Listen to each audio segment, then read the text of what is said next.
जय श्री राम दोस्तों, मैं पल्लवी शर्मा स्वागत करती हूँ आप सभी को अपने YouTube वीडियो पे।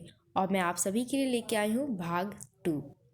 हम सभी जानते हैं कि हमारा न्यू ईयर, जो हम सनातनियों का न्यू ईयर 22 जनवरी 2024 को ही होगा, जब हमारे मर्यादा पुरुषोत्तम श्री रामचंद्र जी का आगमन होगा, स्वागत होगा, भव्य निर्माण होगा उन अयोध्या जन्मभूमि की, जिन्हें हम पूजते हैं श्री राम माता जानकी को। और हम सब लाखों की करोड़ों की संख्याओं में जब भक्त उनसे मिलने आएंगे, उनके चरण को स्पर्श करने आएंगे, उनका आशीर्वाद लेने आएंगे, तो आप जरा सोच सकते हैं कि हमारे रामचंद्र जी जो अयोध्या के राजा हैं, उन्हें कितना प्रशंसा होंगी। तो चलिए इस वीडियो को स्टार्ट करते हैं।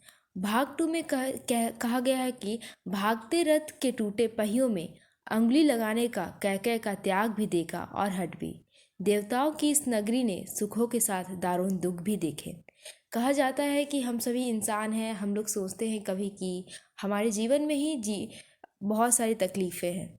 ऐसा नहीं है, भगवान श्री रामचंद्र जी ने भी अपने जीवन में बहुत सारे दुख देखे हैं।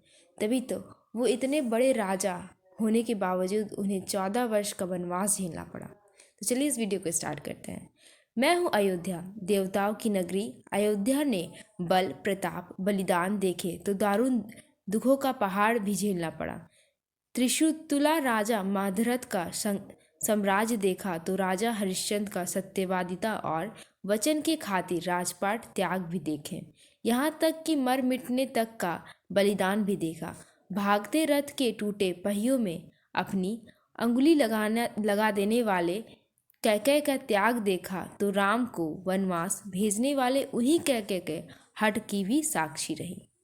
अयोध्या की तुलना यदि स्वर्ग के सुखों से की जाए तो पीड़ा का भी कोई परवाह नहीं रहा। पुत्र वियोग में राजा दशरथ का प्राण त्याग हुआ है या भारत का राजपाट छोड़कर पादुका पूजन हो, सब कुछ आज भी अयोध्या की आंखों में झिलमिलाता रहा है। लक्ष्मण की 14 वर्ष की सेवा होया और मिला की विराह, ये सब सिहर पैदा करने वाले पल हैं। त्रेता से कलयुग तक के सफ़र की अगणित कहानी इस नगरी की छाती में घुसी हुई है। इन्हें एक एक कर निकालना अपने ही दुखों का सुइयां पिरोने से निकालने की तरह है। अयोध्या के राजा दशरथ बड़े पराक्रमी हुए करते थे।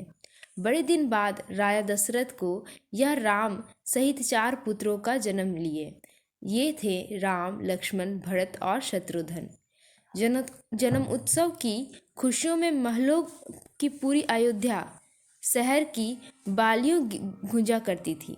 चारों भाइयों की शिक्षा दीक्षा का काम महाश्री वशिष्ठ ने अपने हाथों में लिया।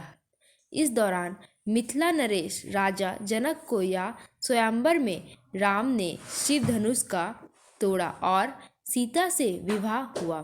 सीता के बाद राम का राजतिलक होने ही वाला था कि माता कैकेय के हठ के कारण अयोध्या के राजा कैकेय पुत्र भरत को सौंप दिया और राम के 14 वर्ष को वनवास का आदेश हुआ।